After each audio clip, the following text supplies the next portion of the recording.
नमस्कार दोस्तों, मैं हूं जितेंद्र दीक्षित। हमारे पिछले एपिसोड का विषय था अंडरवर्ल्ड और राजनीति के बीच के रिश्ते। हमारे इस हफ्ते का विषय भी कुछ ऐसा ही है। इस हफ्ते की कहानी भी बड़ी ही दिलचस्प है। मौसम चुनाव का चल रहा है। आप देख रहे होंगे कि हर ओर तमाम पार्टियों के उम्मीदवार गली मोहल्लों में घूम रहे हैं, लोगों से वोट देने की गुहार लगा रहे हैं। मौसम की भी मार है, इस भीषण गर्मी में भी वो मेहनत कर रहे हैं क्योंकि एक एक वोट कीमती है। लेकिन आज की हमारी कहानी एक ऐसे अंडरवर्ल्ड डॉन के बारे में है जिसने कि लोकसभा का चुनाव तो लड़ा, लेकिन जब वोट देने का दिन आया तो वो इतना डर गया कि खुद को वोट डालने के लिए ही अपने घर से बाहर नहीं निकला। हमको ये अनुभव है, इसलिए हम बहुत डरे हुए हैं। इस अंडरवर्ल्ड डॉन का नाम है अरुण गौली। दाऊद के सबसे बड़े दुश्मनों में से एक माना जाता है अरुण गौली। मुंबई के जो 4 बड़े गैंग हैं उनमें से अरुण गौली का गैंग भी एक प्रमुख गैंग है। मुंबई में जो खूनी गैंग वॉर होता था उसका अरुण गौली एक प्रमुख खिलाड़ी रहा है। इस वक्त अरुण गौली जेल में है।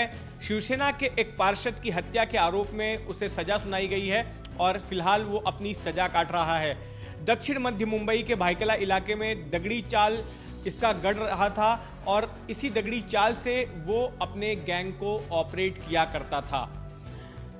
1997 में शिवसेना से अपनी कटुता के चलते इसने एक राजनीतिक पार्टी का गठन किया, अखिल भारतीय सेना। इसका चुनाव चिन्ह हवाई जहाज था और इसने यह तय किया कि अब राजनीतिक स्तर पर शिवसेना को मात देनी है, क्योंकि किसी वक्त में अरुण गौली शिवसेना के दिवंगत प्रमुख बाल ठाकरे का खास हुआ करता था, लेकिन बाद में जब शिवसेना बीजेपी सत्ता में आई तो उसके बाद अरुण गौली को लग रहा था कि जिस तरह की छूट उसे अपने आपराधिक गतिविधियों को अंजाम देने में सरकार की तरफ से मिलेगी, वैसी छूट उसे मिली नहीं। और इसके बाद में अरुण गौली और शिवसेना के बीच में नाराजगी सामने आई और अरुण गौली ने अपना अलग राजनीतिक दल बना लिया। साल 2004 में अरुण गौली ने तय किया कि वो लोकसभा चुनाव लड़ेगा और इसके लिए उसने चुनाव में पर्चा भी भर दिया। अपने चुनावी क्षेत्र में उसने दिन रात एक करके प्रचार करना शुरू किया, काफी मेहनत की और जगह जगह पर अपने इलाके की हर गलियों में, हर मोहल्लों में जाकर वो लोगों से मिला और अपना खूब प्रचार किया। लेकिन जब चुनाव की तारीख आई, जिस दिन मतदान होना था, उस दिन वो अपने दगड़ी चाल के घर से बाहर ही नहीं निकला। ऐसा इसलिए हुआ क्योंकि अरुण गौली काफी डर गया था उस दिन। तमाम न्यूज़ चैनलों को, पत्रकारों को यह संदेश भेजा गया कि मतदान वाले दिन सुबह 9 बजे के आसपास अरुण गौली अपने घर से निकलेंगे और मतदान केंद्र में जाएंगे। मतदान केंद्र अरुण गौली के घर से महज 150-200 मीटर के ही फासले पर था। अगर अरुण गौली अपने घर से पैदल चलकर निकलते तो 2 मिनट में मतदान केंद्र पर पहुंच जाते। तो तमाम पत्रकार, मीडिया कर्मी जो है सुबह सुबह ही उनके घर पर पहुंच गए। मैं भी उन लोगों में था और एक हॉल था, जिस इमारत में अरुण गौली रहते थे उसकी दूसरी मंजिल पर एक हॉल था, वहां पर तमाम लोग जमा हुए और अरुण गौली के साथ सियासी मुद्दों पर सभी गपशप कर रहे थे। नीचे की ओर जो सड़क से सटा हुआ दरवाजा था दगड़ी चाल का, उसके बाहर कई चैनलों की ओबी वैन्स लगी हुई थी फीड भेजने के लिए, या कुछ लोग लाइव दिखाना चाहते थे, लाइव इंटरव्यू अरुण गौली का दिखाना चाहते थे। उसके लिए अरुण गौली खिड़की के पास बैठे हुए थे दूसरी मंजिल के, और उनके इर्द गिर्द में तमाम पत्रकार थे।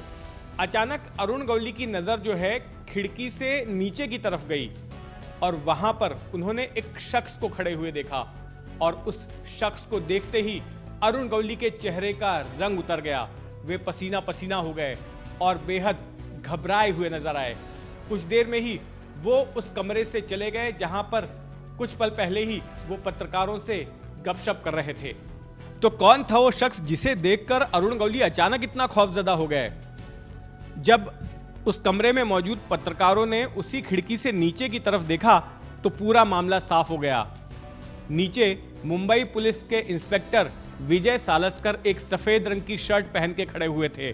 उन्होंने अपनी जिप्सी गाड़ी, मारुति जिप्सी, जिस गाड़ी में वो आए थे, उसको उन्होंने दगड़ी चाल के ठीक गेट के बाहर खड़ा किया हुआ था। उनका दाहिना हाथ जो है जिप्सी के बोनट पर था और बाएं हाथ में उन्होंने सिगरेट ले रखी थी और सिगरेट का धुआं वो दूसरी मंजिल पर जिस खिड़की से अरुण गौली नीचे उन्हें देख रहा था उस तरफ देखकर वो बड़े गुस्से में ऐसे धुआं उड़ा रहे थे। ये वो नज़ारा था जो कि आमतौर पर फिल्मों में आप देखते होंगे कि किस तरह से कोई पुलिस वाला किसी को खुन्नस में देखता है और सामने वाला शख्स जो है डर जाता है। तो कुछ ऐसा ही हुआ था। विजय सालस्कर वहां पर अपनी गाड़ी से पहुंचे और दगड़ी चाल के बाहर खड़े होकर उन्होंने जिस खिड़की पर अरुण गौली मौजूद था उस खिड़की पर उन्होंने गुस्से में अपनी नजर डाली और वहां पर अपनी सिगरेट का धुआं उड़ाने लगे। और जब अरुण गौली ने यह देखा तो अरुण गौली डर गए और वो तुरंत उस कमरे से बाहर निकल गए। वहां मौजूद क्राइम रिपोर्टर तुरंत ये समझ गए कि आखिर अरुण गौली विजय सालस्कर से इतना डर क्यों गए हैं। दरअसल विजय सालस्कर की इमेज एक एनकाउंटर स्पेशलिस्ट पुलिस अधिकारी की थी। विजय सालस्कर ने अपने पुलिसिया करियर में 50 से ज्यादा गैंगस्टरों को मौत के घाट उतारा था और उनमें ज्यादातर गैंगस्टर अरुण गौली गिरोह के थे। अरुण गौली के कई खास शूटर जिन पर कई हत्याओं का आरोप था, जिन पर गैंगवॉर में शामिल होने का आरोप था, ऐसे शूटरों को विजय सालस्कर ने पकड़कर एनकाउंटर में मारा था।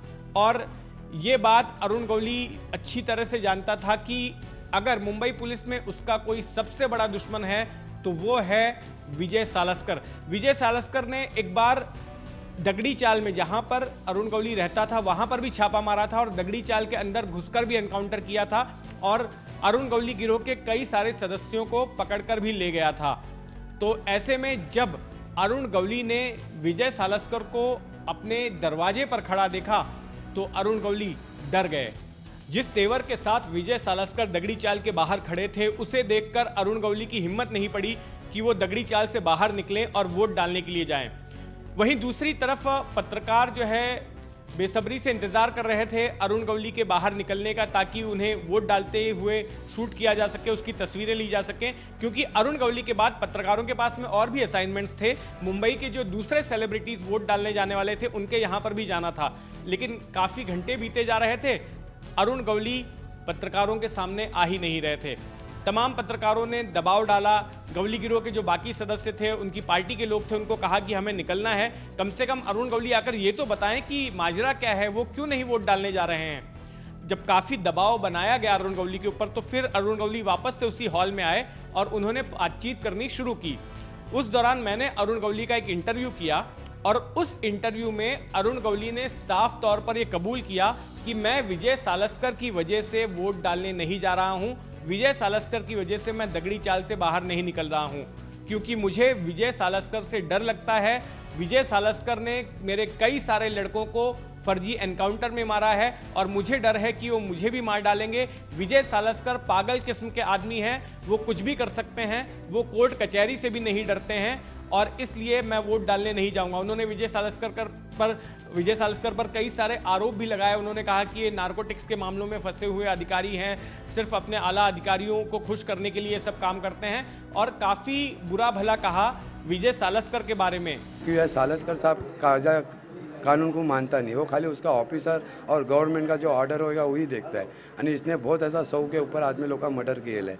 हमको ये अनुभव है, इसलिए हम बहुत डरे हुए हैं। ये लोग ने नारकोटिक्स में बदनाम हुए ले, इनको इनकाउंटर करना को उनके सुपीरियर लगाते हैं, नहीं तो उनको बोलते तुम्हारा वो नारकोटिक्स का चौकसी चालू करेंगे।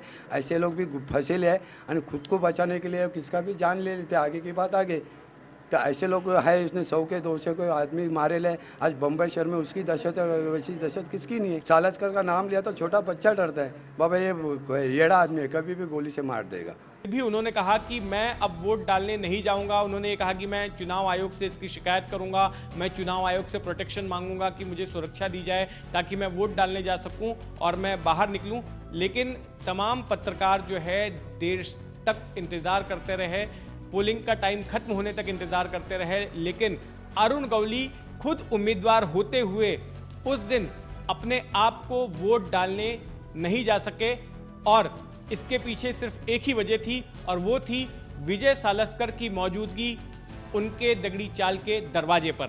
भले ही अरुण गौली ने उस चुनाव में खुद को वोट नहीं डाला हो, लेकिन इसके बावजूद अरुण गौली को उस चुनाव में 92,000 वोट मिले थे और वो तीसरे नंबर पर थे। पहले नंबर पर शिवसेना के मोहन रावले थे जो सांसद चुने गए।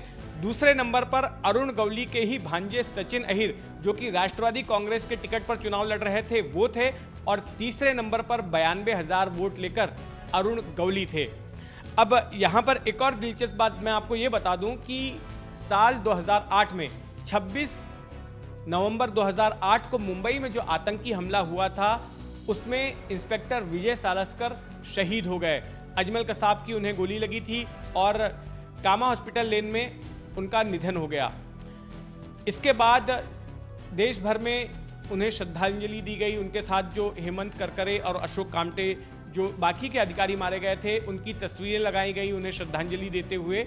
तो एक दिन जब मैं दगड़ी चाल के सामने से गुजर रहा था तो मैंने दगड़ी चाल के बाहर विजय सालस्कर का फोटो लगा हुआ देखा और मैं चौंक गया और मुझे वो घटना याद आई कि जब इसी दगड़ी चाल के बाहर खुद विजय सालस्कर खड़े थे तब अरुण गौली उन्हें देखकर बाहर नहीं निकले थे और आज उसी दगड़ी चाल के बाहर अरुण गौली ने विजय सालस्कर की तस्वीर लगाकर उन्हें उनकी शहादत के लिए श्रद्धांजलि दी। तो ये थी इस हफ्ते की कहानी। अगले हफ्ते आपसे फिर मुलाकात होगी अंडरवर्ल्ड के किसी और दिलचस्प किस्से के साथ।